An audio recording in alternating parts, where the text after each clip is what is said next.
आप सभी का स्वागत है हमारे यूट्यूब चैनल रियल नॉलेज दुनिया पर। हम हर दिन अब आज के बाद आपको एक से दो आर्टिकल्स और एक से दो आपको न्यूज़ कवर करेंगे जो कि आपके यूपीएससी सिविल सर्विस या अदर कम्पिटिटिव एग्जामिनेशन के लिए इम्पोर्टेंट होगा।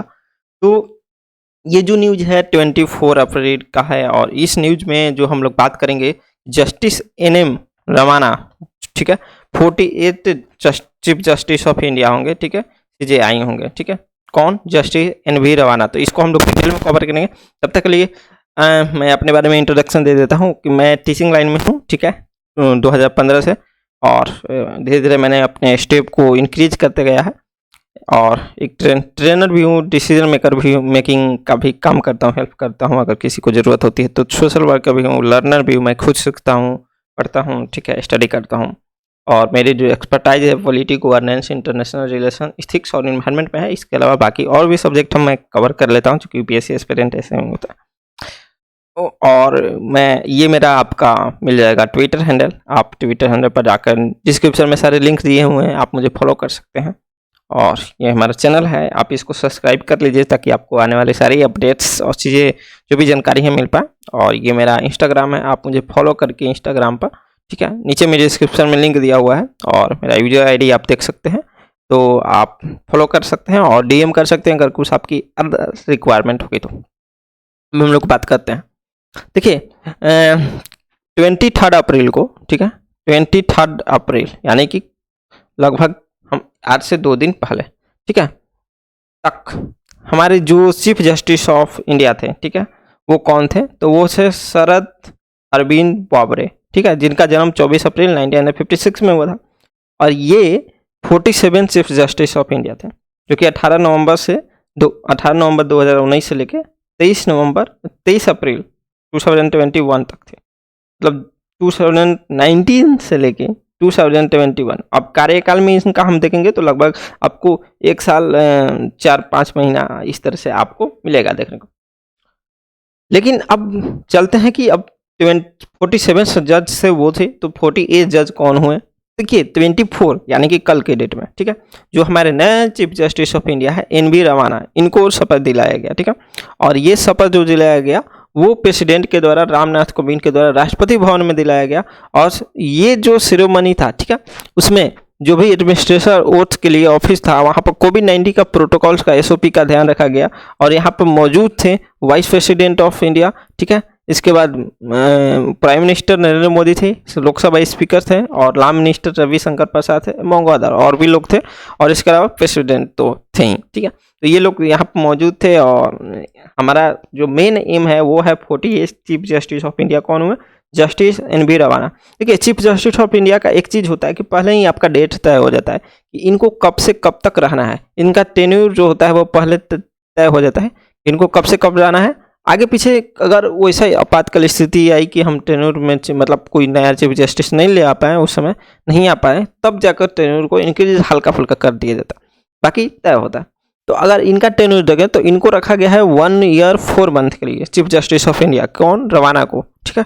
अब इनका टेन्योर फिक्स है, ठीक है, इनसे पहले कोई नहीं इनको हटा सकता है, सिर्फ इम्पीचमेंट के जरिए हटा सकते हैं। तो इनका जो खत्म हो रहा है, ठीक है, कार्यकाल, वो होगा अगस्त 26, 2022, ठीक है, 26 अगस्त 2022 का इनका कार्यकाल समाप्त होगा, ठीक है। अगर हम लोग इनके बारे में थोड़ा सा और बात करते हैं कि ये हैं कौन, NV रमाना जो हम बोल रहे हैं वो है कौन, ठीक है। तो ये जो थे पहले high court, Andhra Pradesh high court में इन्होंने काम किया है। इसके बाद सेंट्रल और Andhra Pradesh administrative tribunal and the supreme court में भी काम किया है। तो कब सुप्रीम कोर्ट में काम किया है? जब ये परमानेंट जज आंध्र प्रदेश हाई कोर्ट के में जब हुए उनसे पहले, ठीक है। यानी कि अगर हम लोग 2000 ईस्वी से पहले देखें तो इन्होंने परमानेंट सुप्रीम कोर्ट में भी काम किया हुआ है। इसके बाद वो परमानेंट जज बन गए आंध्र प्रदेश हाई कोर्ट के, ठीक है, 27 जनवरी 2000 को, ठीक है। अब इनसे पहले 2 ही लोग आपको चीफ जस्टिस CJI के रूप में आंध्र प्रदेश से आए हुए थे। ये थर्ड ऐसे व्यक्ति हैं जो कि आंध्र प्रदेश से CJI के रूप में यहाँ पर आए हुए हैं, ठीक है। अब अगला अगर हम लोग देखें तो ये chief justice of India Andhra Pradesh में आपको हाई कोर्ट में ये 10 मार्च से लेकर 20 मई तक 2013 तक इन्होंने काम किया था, ठीक है। और इसके बाद chief justice of India, chief justice of Delhi high court हो गए थे ये, ठीक है। इनको दिल्ली हाई कोर्ट में भेज दिया गया था as a chief justice of India, ठीक है। तो इनको कब भेजा गया था यहाँ पर 20 मई को यहाँ से रिटायर हुए थे, मतलब रिटायर नहीं, यहाँ से हट गए थे chief justice of Andhra Pradesh से।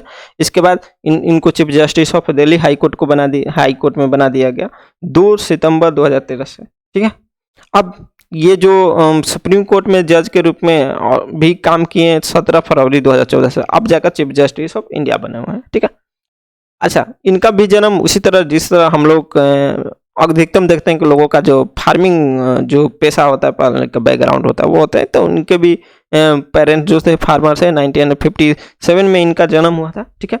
और जस्टिस रमाना जो थे वो एक्टिविज्म, ठीक है, regarding issue involving farmer and industrial worker, इनके लिए काम किया है।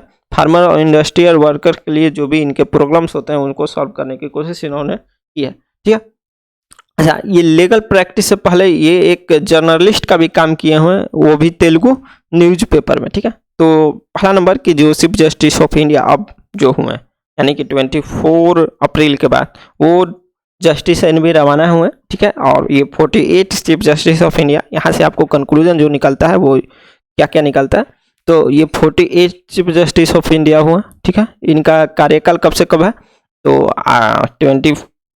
24 अप्रैल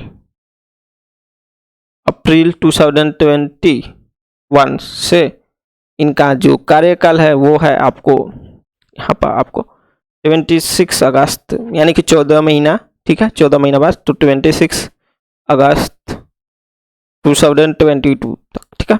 ये 48 चीफ जस्टिस हैं, कौन, जस्टिस एन.वी. रमाना। और यहाँ से आपको ये भी बन सकता है कि इन्होंने एक जर्नलिस्ट के रूप में भी काम किया है, ठीक है। इस जब लीगल चीज़ों में नहीं थे, मतलब जज नहीं थे, ये नहीं थे, तो उनसे पहले इन्होंने जर्नलिस्ट का भी काम किया। तो होप आपको ये सेशन अच्छा लगा होगा। तो तब तक के लिए मिलते हैं हम लोग नेक्स्ट सेशन में। ऐसे छोटी छोटी वीडियो आपको आते रहेंगी जिसमें आपको महत्वपूर्ण जानकारी रहेंगी। धन्यवाद।